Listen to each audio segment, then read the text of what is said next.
One time I asked my dad, I was like, Dad, after 38 years, do you still love Mom? And he was like, love? Your mom married me to escape communist China. It's not love, it's a good deal. Good morning. It's Monday, Psychopathy Monday. I've decided to go ahead and do psychopathy today and save the Cold War for later on in the week.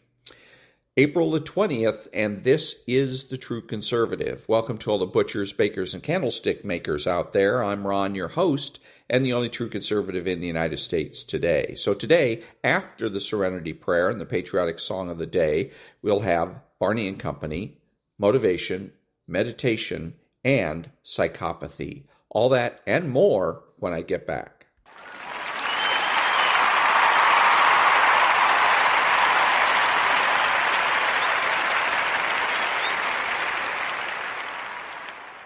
God, grant me the serenity to accept the things I should not change, the courage to change the things I should, and the wisdom to know the difference. Amen.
Thank you. Now, Varney and Company.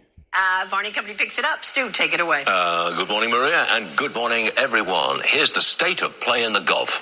U.S. forces seized an Iranian cargo ship as it tried to evade the blockade. It's now under the control of U.S. Marines. Iran threatens retaliation. The president says if they don't sign a deal, the U.S. will devastate Iranian bridges and power plants. Vice President Vance, Steve Witkoff, and Jared Kushner will head back to Pakistan for peace talks scheduled for tomorrow. One faction of the Iranian leadership has not committed to the talks, saying only that they are reviewing U.S. proposals. The ceasefire expires Wednesday. After last week's historic rally, only a modest pullback this Monday morning. The Dow off maybe 200, S&P down about 20, NASDAQ down about 70. The price of oil, that is down, is below $90 a barrel, 88.66 we have, but that is $4 higher than the close last time around. The price of gas, that's just above $4 a gallon, 4.04. Can't resist showing you the California price, 5.83. Diesel down just 2 cents. You're at 5.53 there. Treasury yields, little change, slightly lower for the at 4.27, about 4.25% on the 10-year. And the 2-year, 3.74% this morning. On the show today, the president's polling numbers take a hit. He's been hurt by the war and $4 gas. Energy Secretary Wright says the price of gas will not fall below $3 a gallon until 2027. A near riot in Queens, New York over the weekend. Hundreds of vehicles clogged the streets. Fires were set. Some drivers did high-speed donuts. One was waving a Palestinian flag. So far, Mayor Mandani has not said what the police will do. New Yorkers are worried about street disturbances with political overtones as the hot summer approaches. In Japan, a 7.5 magnitude earthquake hit just off the country's north shore. A tsunami warning has been issued. A 9-foot surge is forecast. One last one. April 7th, the mythos moment arrived. That's when the awesome and dangerous power of Anthropic's latest AI product was revealed. Mythos quickly found vulnerabilities in operating systems worldwide. What happens if it falls into the wrong hands? What are we going to do about it? How do we rein it in without giving the AI race to China? We're looking for answers. It's Monday, April 20th, 2026. And nonprofit news now. Back in a minute.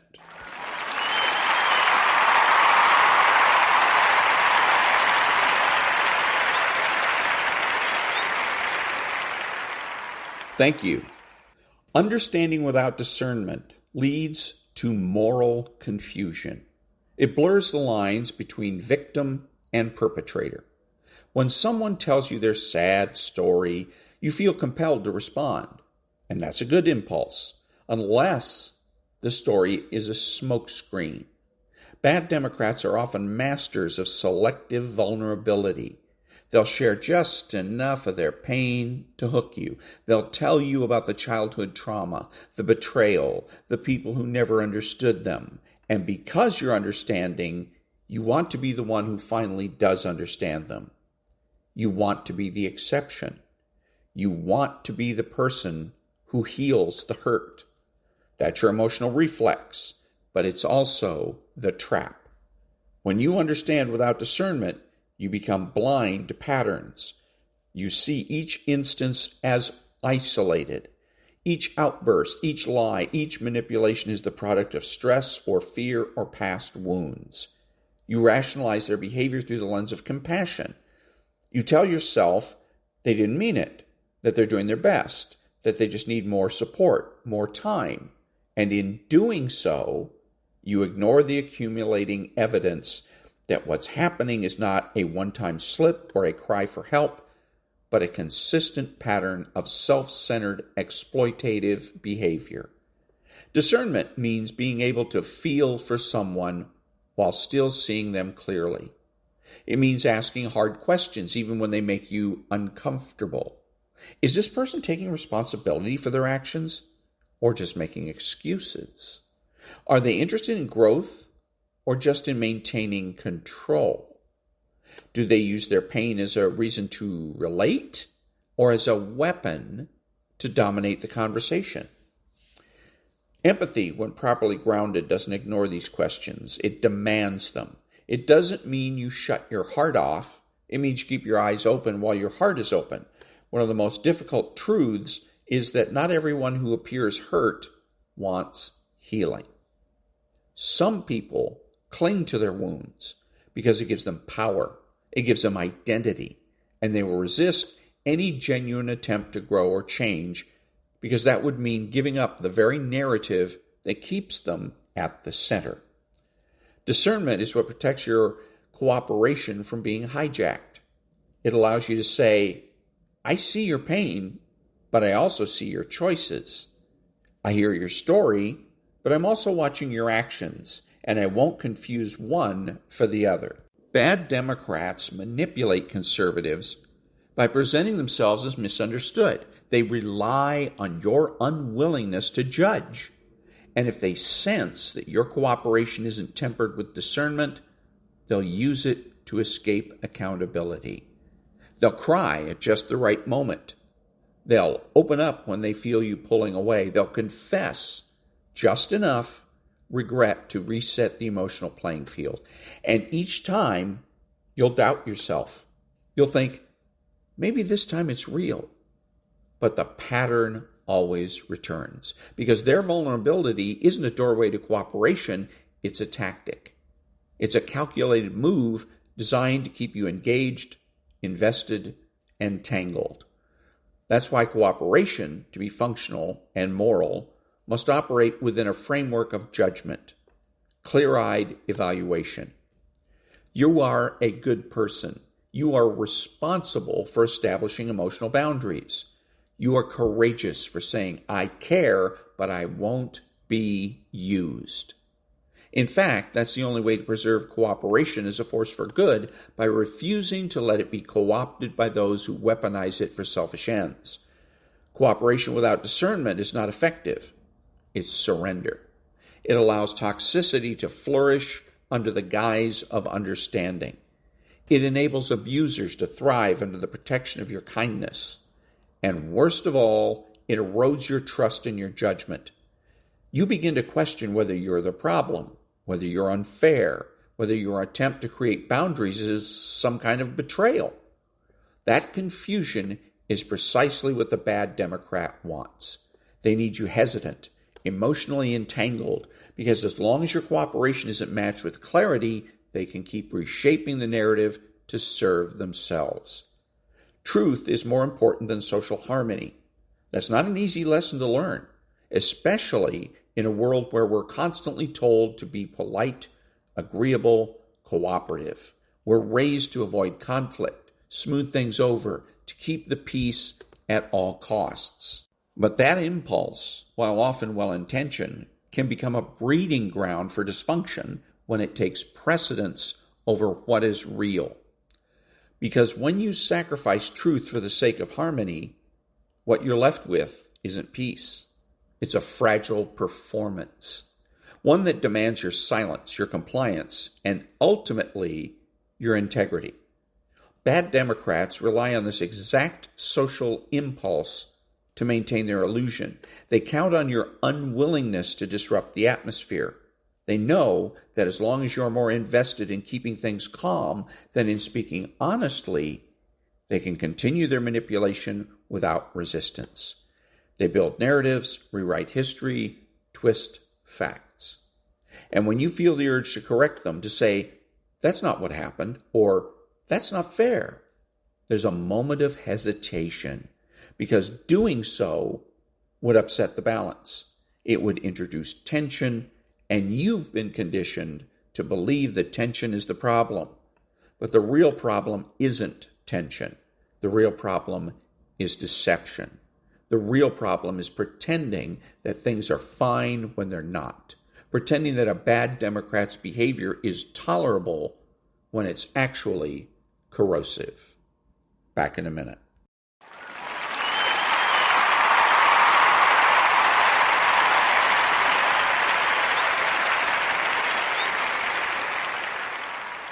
Thank you. Now, Dr. Berg. Hey, it's Dr. Berg here. In this video, we're going to talk about how to raise testosterone in men, okay? So the aging process alone lowers testosterone. By the time you hit 40, Testosterone is on its way down. It's at its peak at 18 years old, okay? So, and then what happens, a lot of people start taking bioidentical hormones. The problem with taking bioidentical hormones is that it inactivates your own testicle and adrenals that are supposed to make it, okay? So we end up creating a problem with a shrinking testicle and an adrenal that becomes inactivated if you take it too long. The symptoms for low testosterone would be prostate enlargement. Now, sometimes people will have this confusion and say that, well, I thought testosterone causes a prostate enlargement. And they're talking about a powerful form of testosterone called DHT. Well, first of all, if testosterone causes a prostate enlargement, then as you get older and men have more incidence of prostate enlargement, then that does not correlate with the aging process that lowers testosterone. So really what happens is the lower testosterone that makes the estrogen become more. So it's the estrogen dominance in a male body that creates the enlargement of the prostate. In fact, certain doctors use DHT to shrink the prostate.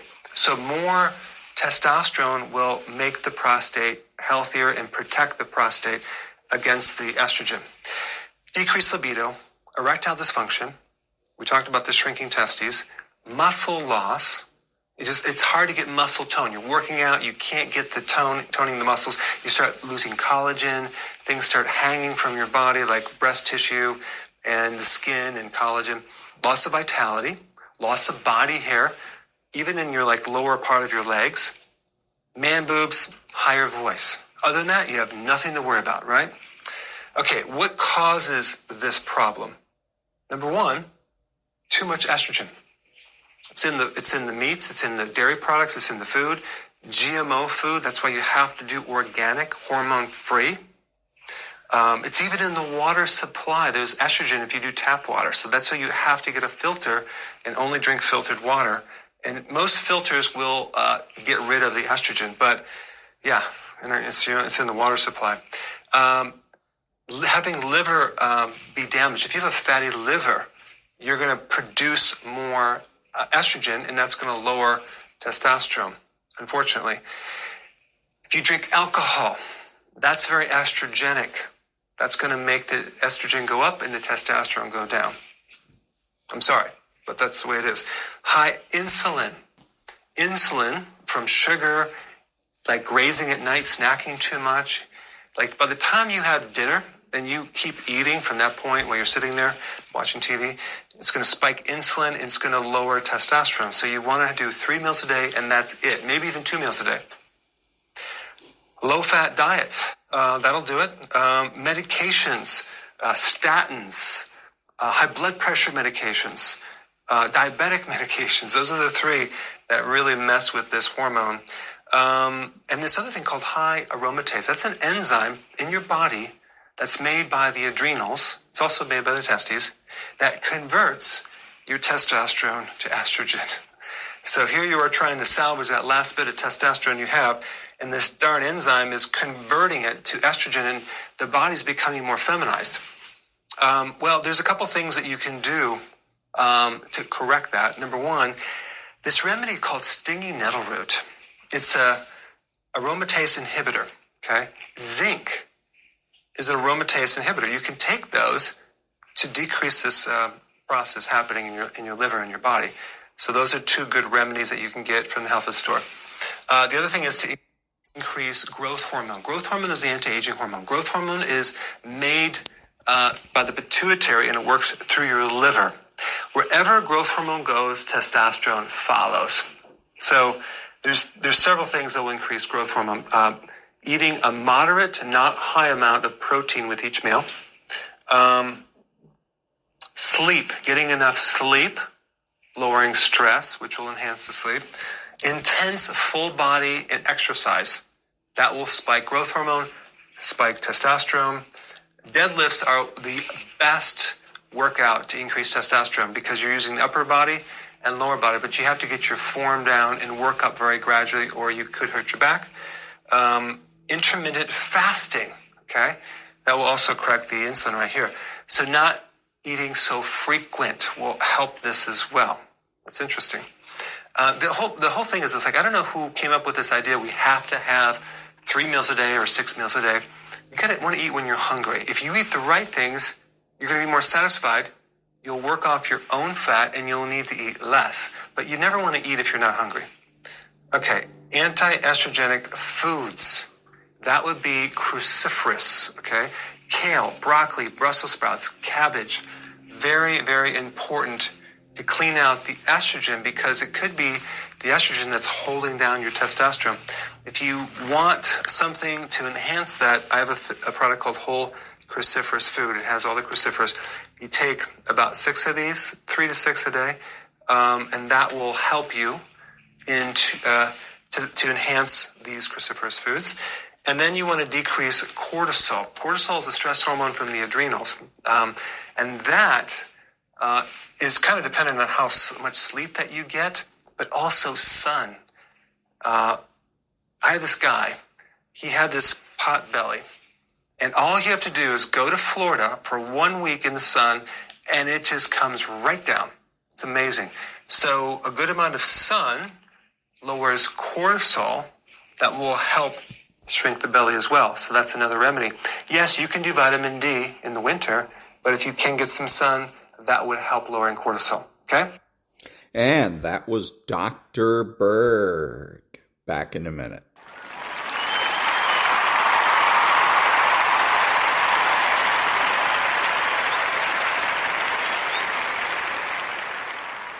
Thank you. Now, motivation. Because if there's no going back, you're going to move forward. What's the decision? What have you been hesitating on? Face it right now. Get up.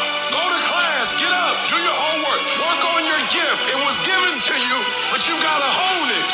And the universe is not responding to you correctly because your body language sucks. Your spirit sucks. It's defeated.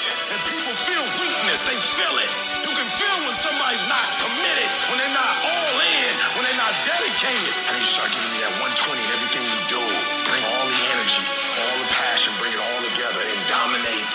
We got to get up and get after it. We got to be the best. We got to make whatever sacrifices. We got to do whatever it takes. We can't focus on gossiping. We can't focus on problems. We got to focus on solutions. You got to grind, and you ain't going to see nothing when you first start grinding. Ain't nothing coming in. Or you might look up and see a little success, and then it's going to stop. And you're like, what happened? Nothing. Keep grinding. And mental toughness says, not only do I climb that doggone mountain, I enjoy climbing the mountain.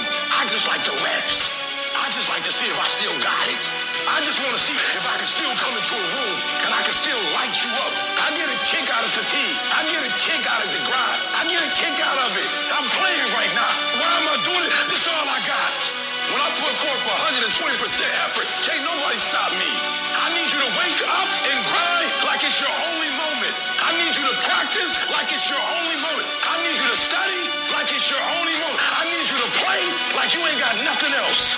I'll do whatever it takes. I need to focus in a way that I've never focused before. That you can do. That you can do. All the energy that's going to be required. Today, you can put that energy in. Today, you can light that fire. Today, you can get started. And I guarantee you, if you put the right energy, the right effort, the right focus, it's only a matter of time. You're going to work 1 year, 2 year, 3 year, 4 year, 5 year, and the only thing you're going to focus on is grinding. And that was motivating. Back in a minute.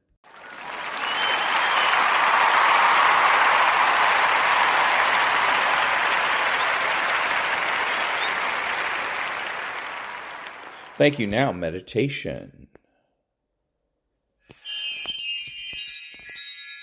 Imagine if today you could gently fill your inner world with everything beautiful you've ever felt. And everything you still long to feel. A quiet sense of happiness.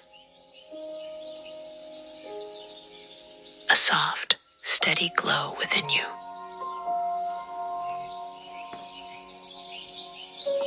Take a slow, deep breath in. And exhale gently. Again, breathe in.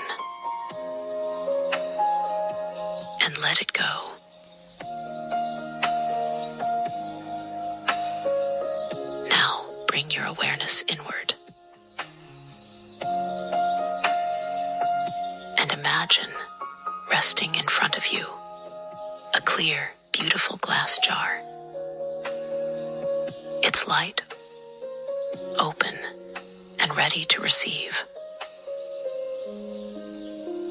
with the grounding energy of being rooted in abundance. You have the ability to fill your life intentionally, gently, and fully. This jar is yours.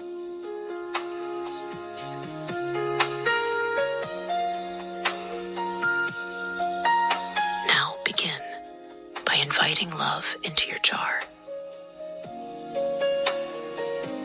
See it as a warm, glowing light.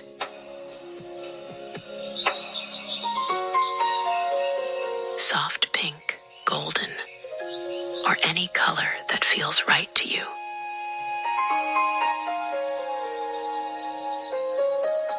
Let it pour in slowly. This is love in all its forms.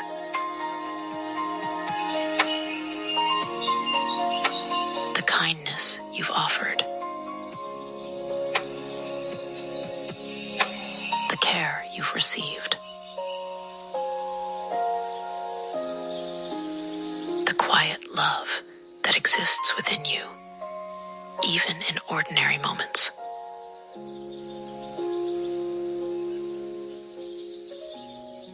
Let it expand, filling the base of your jar.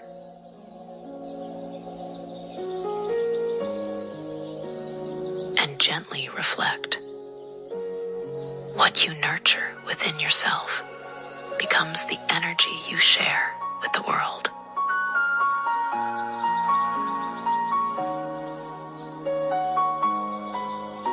Let that love settle, steady and warm.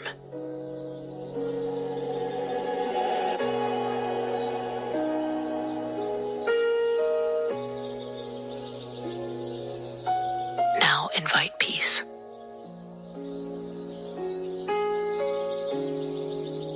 A calm, cooling presence. Like a soft blue sky or still water at dawn.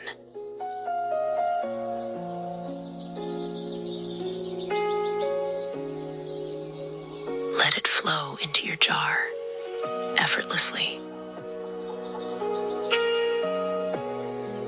Peace doesn't need to be created. It's something you allow.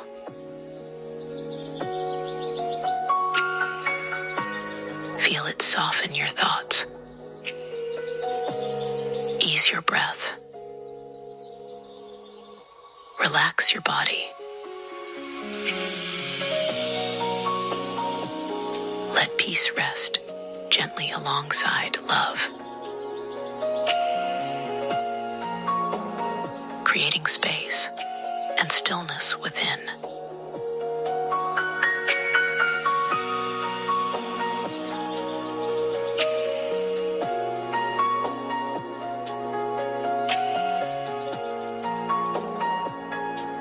Now welcome hope.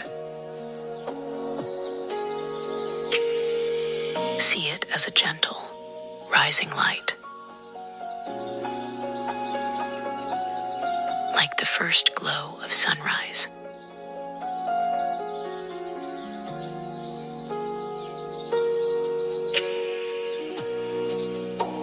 Hope is quiet, but powerful.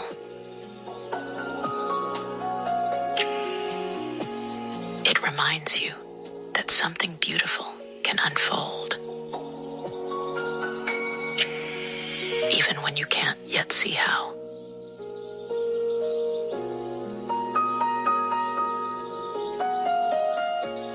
Let it fill your jar, lifting everything inside it.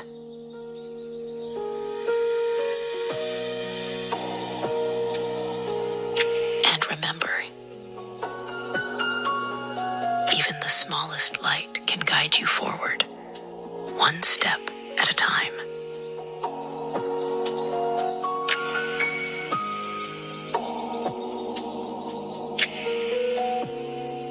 shine softly, steadily.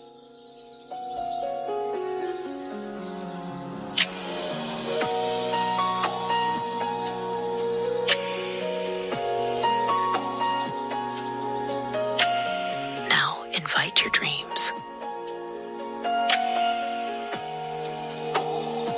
They may appear as vibrant, shimmering colors.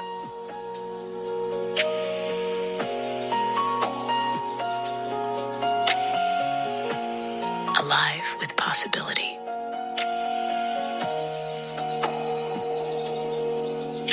These are your ideas, your desires, your quiet wishes.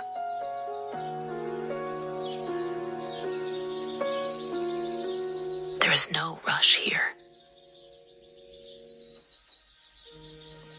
No pressure to achieve or prove. Just allow them to exist freely.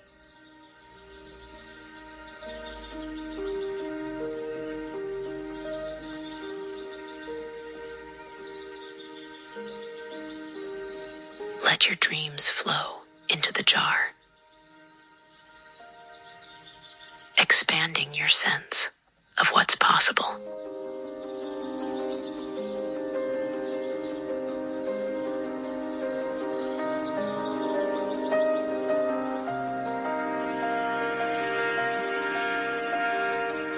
Finally, bring in gratitude. A warm, grounding glow. Golden, steady, peaceful. Gratitude for this moment. For your breath. For all that you are, and all that you are becoming.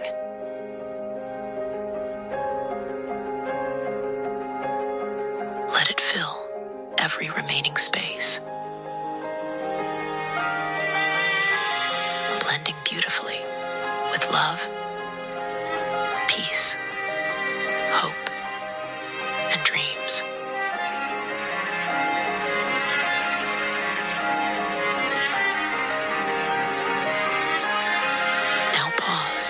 And take in your jar, full, radiant, alive. This is your inner world, rich, vibrant, and always available to you. And that was a little meditation. Back in a minute.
Thank you. Now, psychopathy.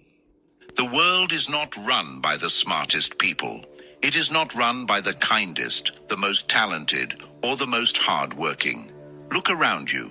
The people at the top, the ones who command attention, resources, and respect, possess a different kind of operating system entirely. You have been told that intelligence is about IQ, about solving problems, about memory. That is the lie they sell to the workforce to keep them productive.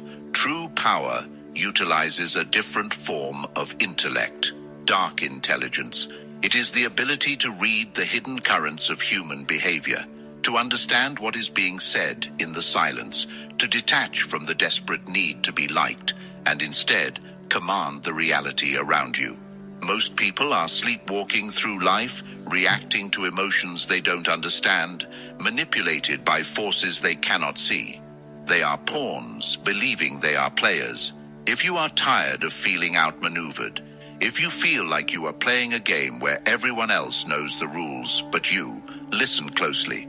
We are not here to discuss morality. We are here to discuss survival. Niccolò Machiavelli was not a villain. He was a realist in a world of delusional optimists. He understood that the gap between how we wish people behaved and how they actually behave is where you get destroyed. You have spent your life trying to be good, trying to be transparent, trying to be understood. And what has it gotten you? Betrayal, exhaustion, the feeling of being overlooked while those with less talent rise above you? That ends today. In the next 25 minutes, we are going to download 9 laws of dark intelligence. These are not positive affirmations. These are psychological weapons, tools to dismantle the manipulation around you and construct a fortress of mental autonomy. But a warning, this knowledge is irreversible. Once you see the strings, you can never go back to the puppet show. You will see the lies in your relationships, the power plays at your job, and the weakness in your own reflection. If you are not ready to kill the part of you that needs to be a victim, leave now. For the rest of you, welcome to the desert of the real. Number 1, the law of selective silence. Most people talk to fill the void. They are terrified of silence because in silence they have to face themselves. So they babble, they explain, they overshare. They hand over the blueprint of their mind to anyone who will listen, and in doing so, they become predictable. And if you are predictable, you are masterable. Dark intelligence begins when you stop using words to seek validation and start using them as precision instruments. Machiavelli knew that the one who speaks the least in the room holds the most power. Why? Because information is currency. When you speak, you are spending. When you listen, you are collecting. Think about the last time you felt intimidated by someone. Was it the person screaming and making threats? No, it was the person who sat perfectly still, watching you, saying nothing. That silence creates a vacuum, and human nature abhors a vacuum. When you remain silent, other people's anxiety compels them to fill that space. They start talking. They reveal their intentions. They expose their insecurities. They tell you exactly how to defeat them, all because they couldn't handle the weight of your silence. Stop explaining yourself. Stop defending your actions. Stop offering your opinion before it is extracted from you. Become a black hole of information. Absorb everything. Reflect nothing. When people cannot read your position, they cannot form a strategy against you. They become cautious. They seek your approval. Silence is not just the absence of noise, it is the presence of control. Number 2, the law of strategic amorality. This is where you will feel resistance. You have been conditioned to view every event, every person, and every outcome through a binary lens, good or bad, fair or unfair, right or wrong. This moralizing is a chain around your neck. The Machiavellian mind does not deal in good or bad. It deals in effective or ineffective. When a predator hunts prey, is it evil? No, it is necessary. When a storm destroys a house, is it malicious? No, it is inevitable. You suffer because you project your moral framework onto a chaotic universe. You get angry when someone betrays you because you think they shouldn't have done that. You get depressed when you lose an opportunity because it wasn't fair. Dark intelligence requires you to step outside of this emotional judgment. View reality as a mechanic views an engine. If the car doesn't start, the mechanic doesn't call the engine evil. He finds the broken part and fixes it or replaces it. When someone attacks you, do not waste energy being offended. Offense is for the weak. Instead, analyze. Why did they attack? What do they want? What is their leverage? How do I neutralize this? This is called strategic amorality. It doesn't mean you have no ethics. It means you do not let your ethics blind you to the mechanisms of power. You can be a good person, but you must be a cold strategist first. Because a good person with no power is not virtuous. They are just a victim in waiting. Stop asking, why did they do this to me? And start asking, what does this move allow me to do next? Number 3, the law of controlled vulnerability. There is a misconception that the dark triad personality, the Machiavellian, is a robot, cold, distant, unrelatable. That is the amateur level. That is the person trying to look tough. True dark intelligence understands that humans are emotional creatures. If you appear too perfect, too cold, or too invulnerable, you generate envy. You create enemies who want to see you bleed just to prove you are human. So, you must give them a flaw. This is the law of controlled vulnerability. You deliberately display a small, harmless weakness to disarm those around you. Maybe you admit to being bad with technology. Maybe you share a slightly embarrassing story from your past. Maybe you ask for small, insignificant favors. This triggers the Ben Franklin effect.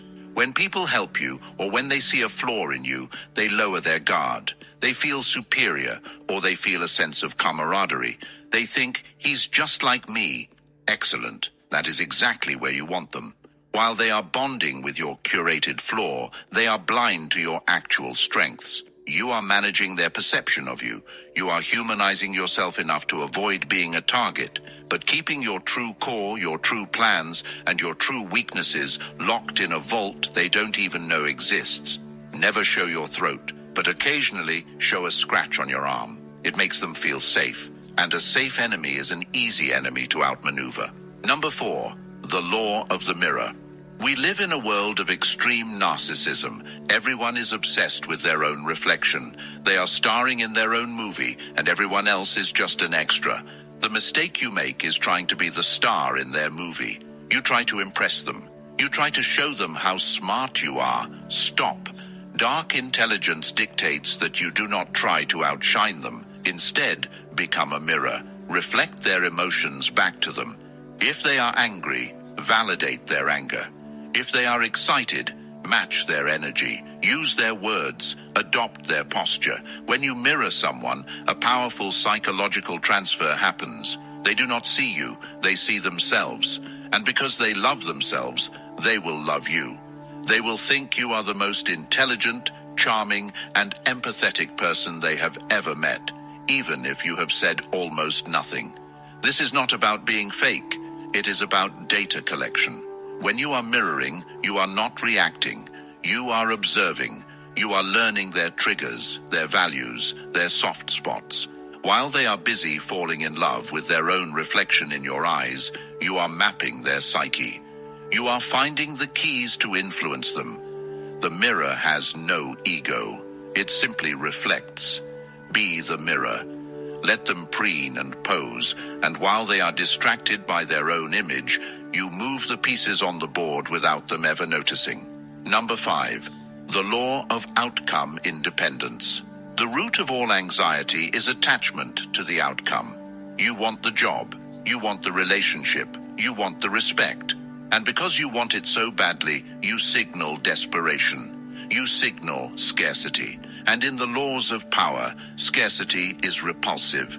People run from those who need them. They are drawn to those who can live without them. You must cultivate a state of radical outcome independence. This is the mindset that says, I will work for this, I will plan for this, but if I do not get it, I will be fine. This is not giving up. This is the ultimate power move. When you are willing to walk away from the negotiation table, you hold all the leverage.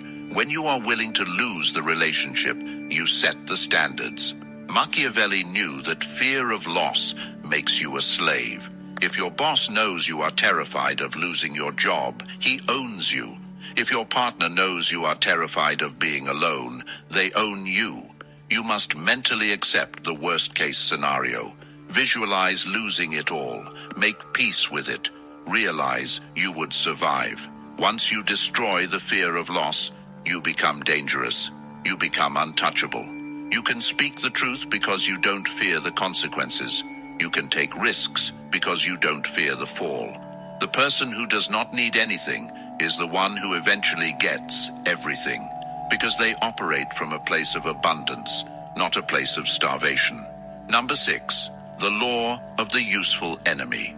Most people want a life of peace. They want everyone to like them. They avoid conflict at all costs. This is a biological error. Conflict is the forge of intelligence. Without resistance, your mind atrophies. Machiavelli advised the prince that he should not only be prepared for war, but should actively study it. Dark intelligence recognizes the utility of an enemy. An enemy sharpens you. An enemy forces you to focus. An enemy reveals your weaknesses so you can fix them. If you do not have an enemy, you become complacent. You get fat on your own ego. Sometimes you must use the friction of a rival to propel yourself forward. Look at history. Tesla needed Edison. Ali needed Fraser. The friction creates the fire. Do not whine about the people trying to bring you down. Use them. Let their hate be the fuel that drives your discipline. Let their doubt be the evidence of your ambition. And more importantly, having a common enemy is the fastest way to build alliances. Nothing unites a group faster than a shared threat. If you want to unify a team or a family or a movement, you do not preach love. You identify a threat. Do not fear the enemy. Curate them. Choose an enemy worthy of your potential and let the war elevate you. Number 7, the law of the persona. You believe you are one person. You believe in being authentic. This is a limitation. You are a multiplicity. You are different with your mother than you are with your boss. You are different with your lover than you are with your rival. Dark intelligence is the conscious curation of these masks. It is the realization that authenticity is often just an excuse for a lack of self-control. I'm just being me, says the man who ruins a dinner party with his temper. That is not authenticity. That is childishness. You must view your personality as a construct, a tool. When you enter a high-stakes meeting, you must wear the mask of the authority. Cold, decisive, unwavering. When you are with your family, you wear the mask of the protector. Warm, engaged, present. This is not lying. This is calibration. You do not use a hammer to tighten a screw. You do not use a screwdriver to pound a nail. Why would you use the same personality for every situation in life? Machiavelli noted that the prince must be a great pretender and dissembler. He must be able to be the lion, ferocious, and the fox, cunning. If you are only the lion, you walk into traps. If you are only the fox, the wolves eat you. Fluidity is survival. Be water. Take the shape of the container you are in. When the container breaks, you flow. You do not shatter.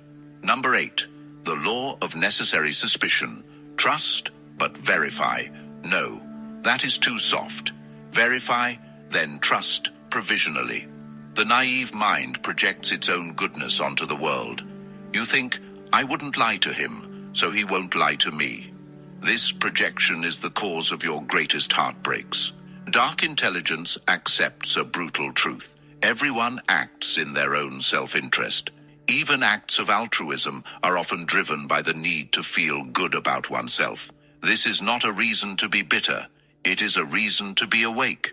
You must develop a background radiation of suspicion, not paranoia. Paranoia is fear without evidence. Suspicion is attention to detail. Watch what people do, not what they say. Words are cheap. Words are designed to manipulate. Actions are the only truth. When someone offers you a great opportunity, ask, what is in it for them? When someone compliments you excessively, ask, what are they trying to distract me from? Machiavelli wrote, men are so simple and so ready to obey present necessities that he who deceives will always find those who allow themselves to be deceived. Do not be the one who allows themselves to be deceived. Require proof. Test loyalty before you lean on it. Give people small amounts of power and see how they use it before you give them the kingdom. It is better to be pleasantly surprised by loyalty than devastated by betrayal. Number 9. The law of the shadow. We end with the deepest law, the one that Carl Jung and Machiavelli would agree upon, though they approached it from different centuries. You must integrate your monster. Society tells you to be harmless, to be nice, to repress your anger, your greed, your desire for power. But a harmless man is not a virtuous man. A harmless man is just a weak man. He cannot do good because he does not have the capacity to stop evil. Dark intelligence is the realization that you are capable of terrible things. You have the capacity for cruelty. You have the capacity for manipulation. You must not deny this. You must own it. Why? Because if you do not know your own capacity for darkness, you will never recognize it in others. You will be naive. And worse, if you repress your shadow, it will control you. It will come out in passive aggression, in resentment, in self-sabotage. You must bring the monster into the light. You must look at it and say, I see you, I control you. When you know you could destroy someone, but you choose not to, that is virtue. That is controlled power. Machiavelli's ideal leader was not a saint. He was a man who knew how to use bad methods for good ends. You need that edge. You need that darkness in your eyes that tells the world, I am peaceful by choice, not by inability. When you integrate your shadow, you become whole. You stop being afraid of the darkness in the world because you have mastered the darkness in yourself. These 9 laws are not a checklist, they are a filter. From this moment on, you will walk into a room and you will see things differently. You will see the silence that screams. You will see the mirrors people hold up. You will see the lions and the foxes. You are no longer a civilian in the war of the mind. You are a combatant. But with this power comes a burden. The burden of isolation. When you wake up, you realize how many people are still sleeping. You will feel a distance grow between you and your old life. Your old friends may think you have changed. They may say you are colder, quieter. Let them. You are shedding the skin of the victim. You are shedding the need for validation. You are stepping into the realm of the outlier. The question is not whether these laws work. History has proven they do for thousands of years. The question is, do you have the stomach to use them? Most people will watch this video, nod their heads, and go back to being prey, back to complaining, back to hoping the world becomes nice. But you are still here. You are listening to the silence. If you are ready to explore the abyss without blinking, if you are ready to dismantle the weak version of yourself and build something untouchable, then you know what to do. And that was Psychopathy. Back in a minute.